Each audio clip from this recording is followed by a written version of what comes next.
बजरंगबली के एक ऐसे रूप के बारे में आज हम बात करने जा रहे हैं, एक ऐसे स्वरूप के बारे में। कहते हैं कि जिसकी अगर आप एक चित्र, एक फोटो या एक मूर्ति ही अपने घर में आप लेके आ जाएंगे ना, तो चमत्कार आपको महसूस होने लगेंगे, उनकी जो कृपा है महसूस होने लगेगी। और अगर आपने पूजा पाठ कर लिया, उसी कुछ विधियां कर ली, तब तो आपका जीवन क्या से क्या हो जाएगा।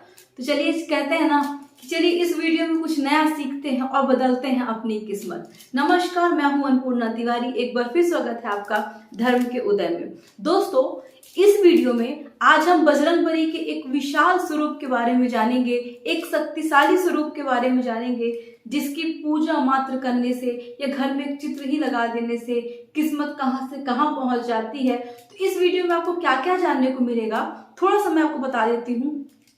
बजरंगबली का स्वरूप कौन सा है, वो स्वरूप ऐसा उन्होंने लिया क्यों था, साथ ही साथ उस स्वरूप से क्या क्या फायदे होते हैं उनकी पूजा से, किस दिशा में वो स्वरूप की जो चित्र है या मूर्ति है रखनी चाहिए। ऐसी ही ढेरों सारी जानकारियां, बहुत ही जरूरी जानकारियां मिलेंगी आपको इस वीडियो में। साथ ही साथ आपके जो भी प्रश्न होते हैं ना कि भूत पिशाच से मुक्ति चाहिए है, नौकरी के लिए चाहिए है कि नौकरी नहीं लग पा रही है, या बनते हुए काम रुक जाते हैं, केस अगर चल रहा है कोर्ट में किसी का, कहते हैं ना कोर्ट में केस चल रहा है, आपको विजयी होना है उसके, मतलब जो भी आपके जीवन में, एक मनुष्य के जीवन में जो भी तकलीफ होती है, जो भी कष्ट हैं, जो भी दिक्कतें हैं, उन सब से छुटकारा पाने के लिए ये वीडियो है। तो वीडियो लास्ट तक जरूर देखिएगा, वीडियो बहुत इंपॉर्टेंट होने वाली है।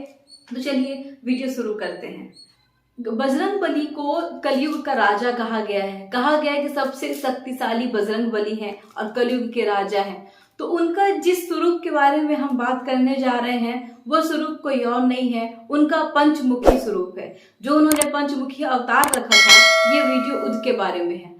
तो ये उन्होंने ये अवतार क्यों रखा था, पहले वीडियो शुरू करने से पहले थोड़ा सा आप ये कहानी जरूर जान लीजिए कि उन्होंने यह रूप रखा क्यों। वो तो पहले से शक्तिशाली थे, तो यह रूप रखने का कारण क्या था और क्यों रखा था, इसके बारे में एक छोटी सी कहानी है। तो चलिए उस कहानी के बारे में जानेंगे। हम छोटी सी कहानी को और संक्षिप्त रूप में सुनाएंगे, जिससे ज्यादा वीडियो लंबी भी ना हो और आप सबको समझ में भी आ जाए।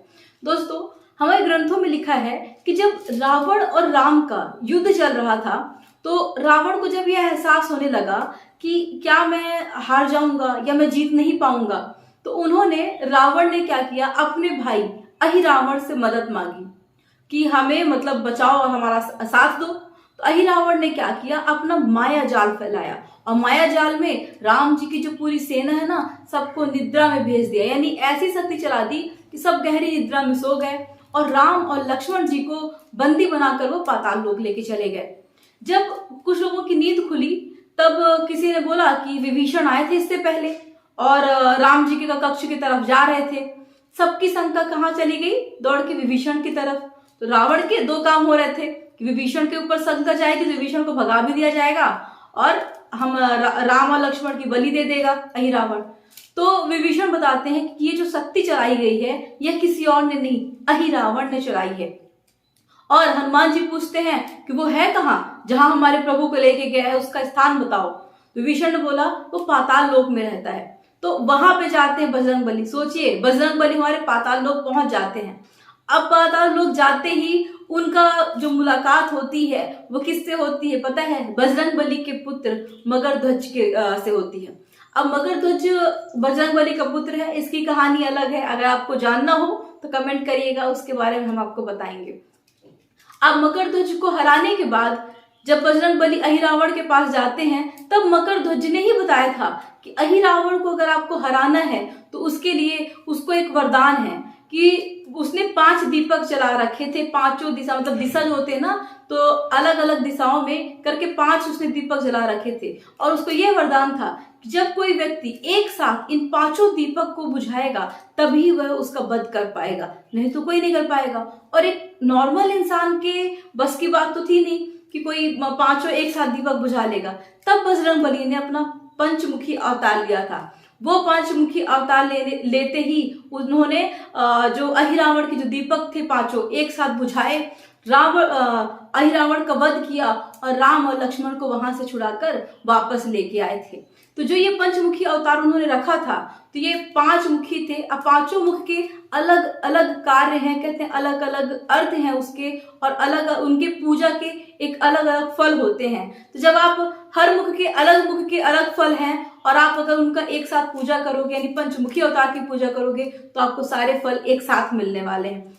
दोस्तों, जो बजरंगबली ने पंचमुखी अवतार रखा, उनके जो 5 मुख हैं वो इस प्रकार से है। 5 मुख में वानर मुख, अश्व मुख, गरुड़ मुख, नरसिंह मुख और वराह मुख आता है। ये 5 मुख होते हैं और 5 मुख से अलग अलग प्रसिद्धियां होती हैं, अलग अलग कार्य होते हैं। तो जो पहला मुख है वानर मुख, वानर मुख से सारे दुश्मनों पर विजय मिलती है।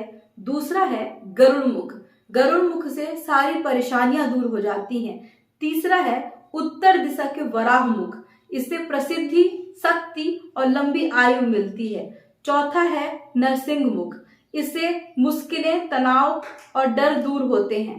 5वां है अश्वमुख, अश्वमुख से सभी मनोकामनाएं पूर्ण होती हैं। तो इस तरह से है बजरंगबली के 5 मुख, और 5 मुख से उनकी ये आप पूजा करेंगे तो ये सारी सफलताएं आपको मिलेंगी, सारे दुख कष्ट जो हैं दूर होंगे।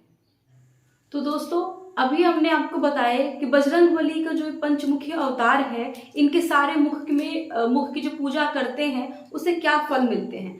अब इसके आगे की बात आती है कि आपको ये मूर्ति रखनी किस दिशा में है।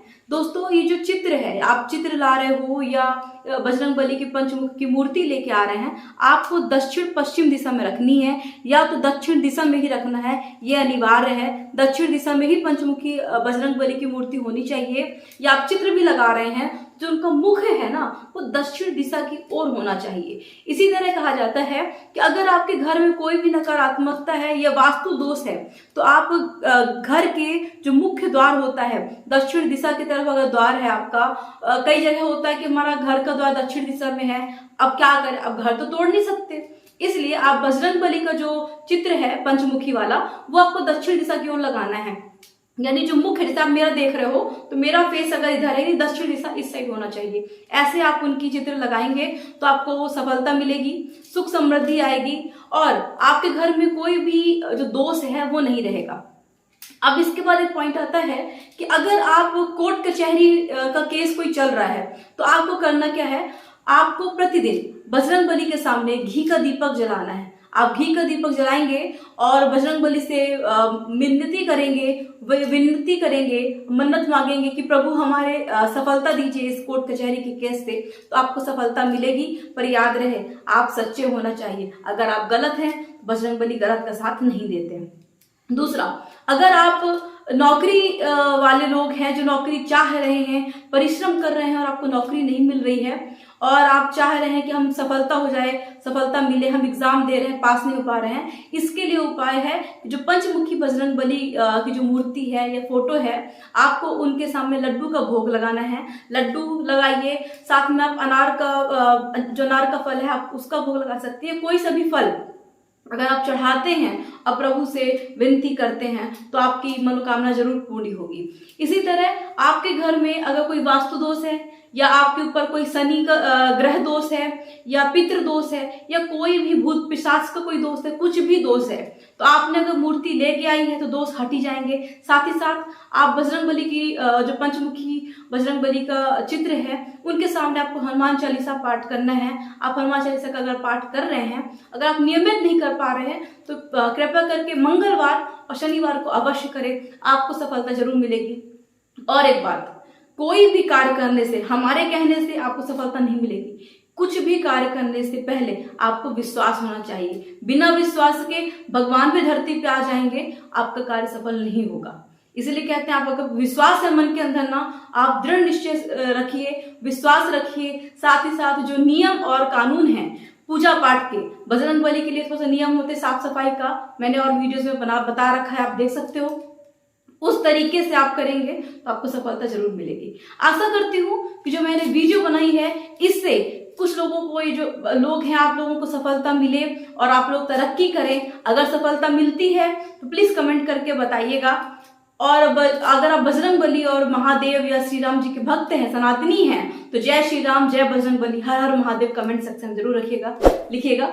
आशा करती हूँ कि वीडियो आपको पसंद आई होगी तो लाइक शेयर एंड चैनल को सब्सक्राइब करना नहीं भूलिएगा। हम मिलेंगे ऐसे ही अनोखी अलग वीडियो में, तब तक के लिए जय श्री राम, जय बजरंगबली, हर हर महादेव।